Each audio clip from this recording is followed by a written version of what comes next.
Thanks again for joining us tonight. My name's Scott Thompson, and I'm the Chief Operations Officer for Oregon Surf. And we're here tonight to discuss the Oregon Surf Development Academy program. I'm fortunate enough to have Ryan Mash here with us today to go through a detailed overview of the program this upcoming season. As we begin, we want to talk briefly about the Surf mission and how it touches on your family and your player. And the mission for Surf is to create the best possible experience on and off the field for your youth soccer player. So ideally, we're being the best of the best, whether it's a premier level league or team, all the way down to folks that are just coming into the game. We want to make sure you have the best possible experience that meets your player where they're at. And Surf is a part of Oregon Surf is a part of the larger Surf Nation, with clubs across the country and international, with hundreds of players and coaches all collectively supporting the Surf brand. So as we go through tonight's agenda, we want to have a quick overview of obviously the mission and the vision for the club, provide an overview of what a player can expect in the Development Academy and how it connects to our ECNL programs, our MLS Next programs, and our competitive level teams. Provide a calendar overview of what to expect for the year, and provide time to answer any questions that you might have.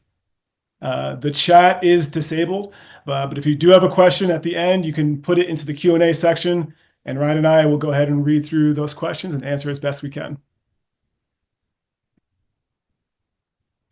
So with that, I'd like to introduce the director of our Development Academy, Ryan Mash, a former collegiate athlete with a number of years of experience in the youth development game. Ryan has been an excellent steward of the program, high energy coach that does a great job on field developing young student athletes. So Ryan, I'll turn it over to you to give a little bit about yourself and then go through the program. Yeah, thanks, Scott. I appreciate it. And welcome, everyone. I'm sure that I've seen many of you around at the field, but if not, just want to give myself a little introduction, a little background on both my playing and coaching experience. I grew up in the Bay Area coaching or playing for De Anza Force. Went on to play collegiately at Santa Clara and was, prior to that, involved in the youth national team system, which gave me a lot of good experience and exposure to many good coaches as well. And I try to take that into my coaching career now, post playing career. I've been at the club for about a year now, moving up from San Jose, California, and have been enjoying working with the club, taking on different roles, getting to know a lot of these players and bringing some energy to the group. So the Development Academy and our Junior Surf Academy are the youngest age groups within the club, and extremely important to the foundation of the club, and why I love coaching so much is seeing the players absorb a lot of the information, finding their love of the game, and just getting to know the ball. And that's really what our Development Academy is about, with our youngest junior surf players doing a lot of the training, finding that love of the game, getting those touches on the ball, and pushing into the Development Academy of U8 to U10, who are starting to get into a little bit more of the game experiences through OYSA's Development Academy. Currently, our training locations are in the Tualatin Hills area, mostly at Mountain View Champions Park and at THPRD, with trainings twice a week, but year-round training available.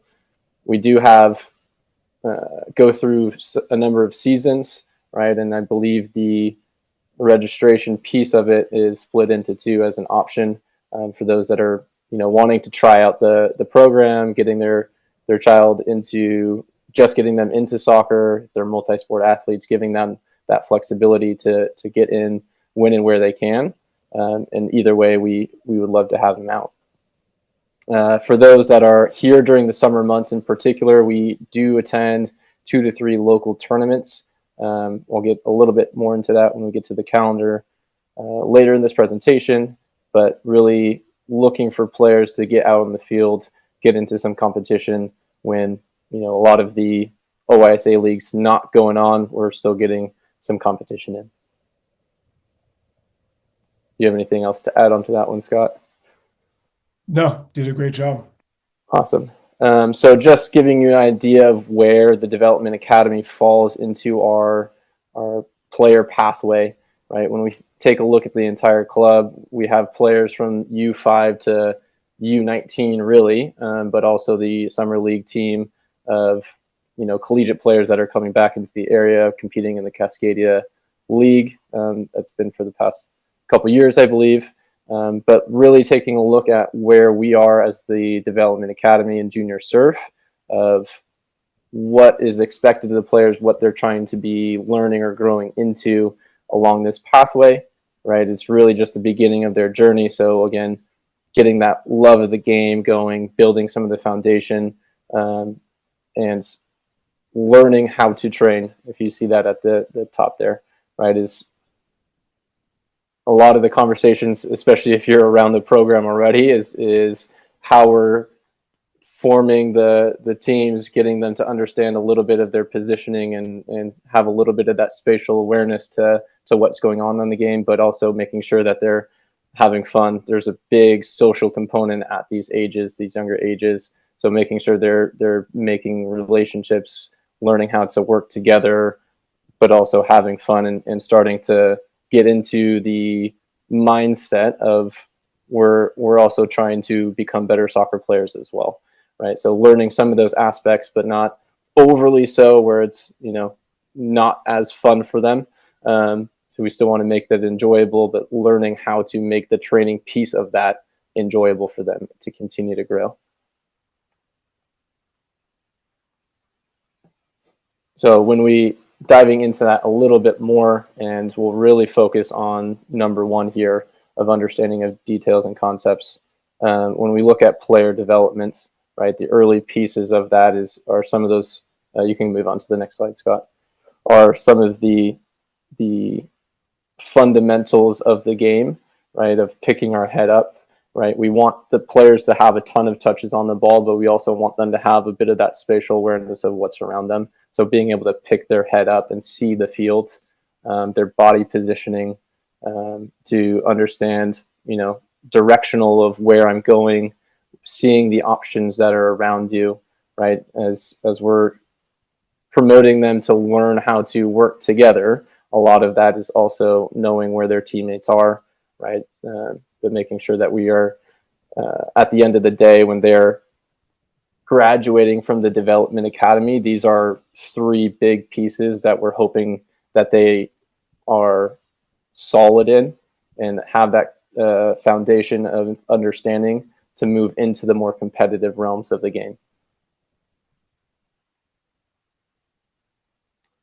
So when I'm talking about some of these fundamental pieces, receiving high foot, opening your body shape, I've spoken to some of you already about this, but what you'll see a lot in training is some variation of a position game, right? At these younger ages, it is variations of little rondos, whether that's 3v1s, 2v1s, 4v1s, with graduating into these bigger picture pieces. If you look at the photo on the right, this is very similar to a 7v7 formation or numbers on the field, where they're progressively getting bigger numbers, bigger space on the field, so their understanding of their positions within the field and learning how to work together and their relationship with each other make a big difference in their ability to understand and see the game. So there will always be some elements of rondo or position game throughout training, but heavily focused on the technical side and their development to maximize their touches on the ball. In these position games, it's a variation of a possession game, I guess you could say, but within their positions. So again, a lot of these details you will see. Scott, can you go back one slide again? The head up, body positioning, and receiving high foot. If you look at the image on the left on the green, it's a lot of what we tend to see at these younger ages, coming towards the ball, wanting the ball, which is fantastic. But now how are we developing that understanding of continuing to open your body shape, receiving high foot, seeing the next options as well, and understanding that spacing a relationship within your positions as well. So in these position games, you'll see hundreds and hundreds of opportunities for these key details to come out for these players. And then this is an old video from one of my teams in their first year of 9v9 and what this methodology can help them do and see as they're graduating from the Development Academy ages. We want to be able to see calm players on the ball, understanding of positioning, providing options for each other. Seems very simplified and definitely on the possession-based side, right? And I don't want to over stress that part. This happens to be a very heavily passing one, but they see those options quite well. And that's ultimately the goal. But with the understanding of there's times and places for the individual flair and ability on the ball too. I myself was an attacking midfielder for most of my career, so I enjoy the taking players on the 1v1s, the 1v2s, the 2v1s, all those kinds of situations, which we'll see a lot of in the Development Academy as well. And then taking a look at our calendar year, we're approaching our summer month here, where we will have, I'll get into the tryout piece a little bit, or open session piece in a little bit, but just giving you an insight into what the year will look like. Again, in the summer months, we'll have a couple of events, including the PCU Summer Classic, Lake Oswego Nike Cup, the Rose City Classic in July and August. That is the competition piece for the summer. OYSA has both leagues in the fall and in spring. I know many of you were on your own within the winter months, and the goal is to be introducing the new in-house futsal league. We're currently in the process of securing the facility for that, but high hopes of that coming into play. If not, we'll have the winter sorted out quite early this year, to make sure that everyone's getting their winter competition as well. And then what's coming up next, again, what I was talking about here, it's not quite a tryout. It's going to be open sessions for the Development Academy age groups during the week of May 5th. The dates or the times are still being finalized, but more information will be coming out on that very soon. And then also we have a number of summer camps that will be involve a lot of our ECNL, pre-ECNL, RL coaches and MLS coaches as well. So it should be a fun and exciting and productive summer in terms of camps, but excited to get out on the field with all of you again shortly.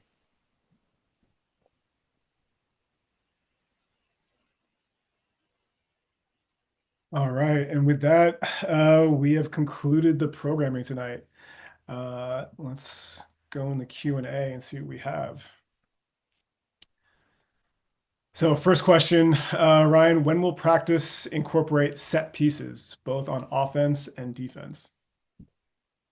It's a great question, Jonathan. There's always some degree of set piece incorporated into sessions, I would say. More so along the lines of goal kicks, kickoffs kind of things.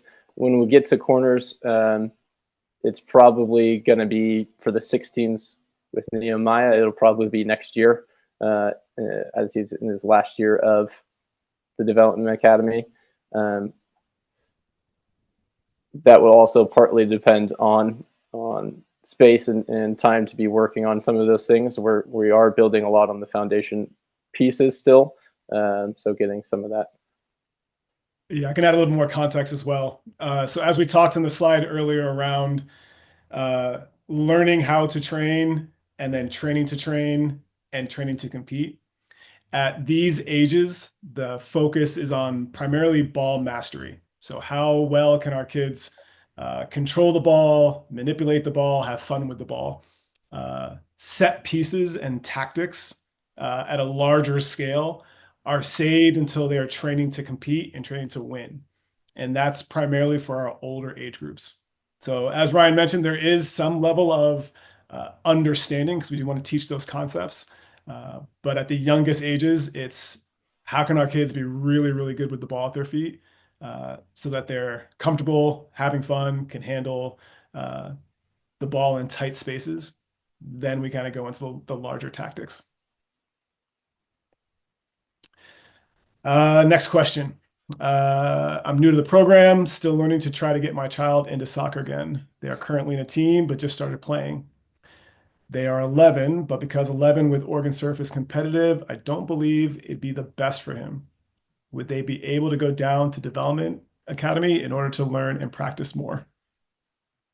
So correct me if I'm wrong, but it sounds like your child is a 2015 birth year, which would be graduating from the development academy this year. There is definitely a possibility. The club has the ability to move players into the appropriate environment for themselves, for the individual player rather. When we think about player development, we want to have the right balance of resistance and success. So they might not have the opportunity to play games with the younger age group just because of OISA rules and all of that. Generally, you can only play up in age groups, but training environment for sure, that is definitely a possibility. With the 2015 age group, I'm not sure if it's your son or your daughter, but within the boys side, we have, I believe, 3 teams that might be able to fit his level into one of those. So I encourage you to come and check it out if you have not already, to gauge where he is, and we can have that conversation offline. Not entirely sure on this next question, but I'm guessing if this person's asking if their player can choose their position on the field. So I'm going to say that I encourage players to express their desired positions, understand and want and see where they want to play on the field. But ultimately, it's going to be the coach's choice on the characteristics that he sees, where he thinks the player fits well. But we also, at these ages, give players opportunities to play in pretty much every position to build their understanding of the roles and responsibilities that go into each of them. Part of creating the whole soccer player is having that understanding of both offense, defense, central positions where you have to have spatial awareness of everything around you, outside positions where you might have your heels to the line and see everything in front of you, those kind of things. So to some degree, yes, we like to know where they want to play, but at the end of the day, it'll be the coach's decision. How likely is it for kids who age out of the Development Academy program to make a competitive team? Very, very. Our goal is to graduate all of our Development Academy players into a level of competitive soccer. So bringing them into, both our competitive side on both boys and girls, into our ECNL RL or NL on the girls side, into the MLS Next or pre-MLS Next on the boys side. So very likely.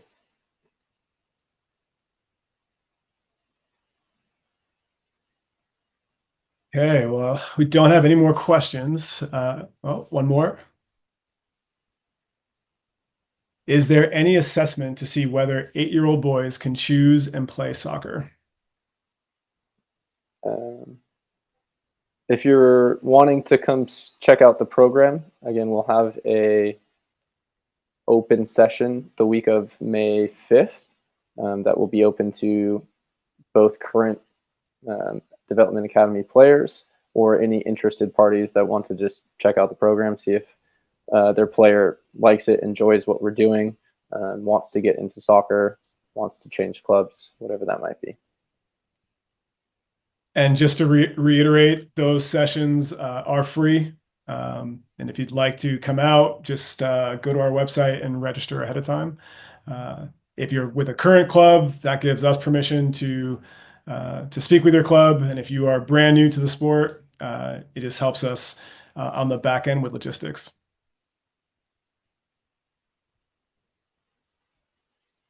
So see, next question. At times, we've noticed that some of the coaches don't provide the players much input or direction.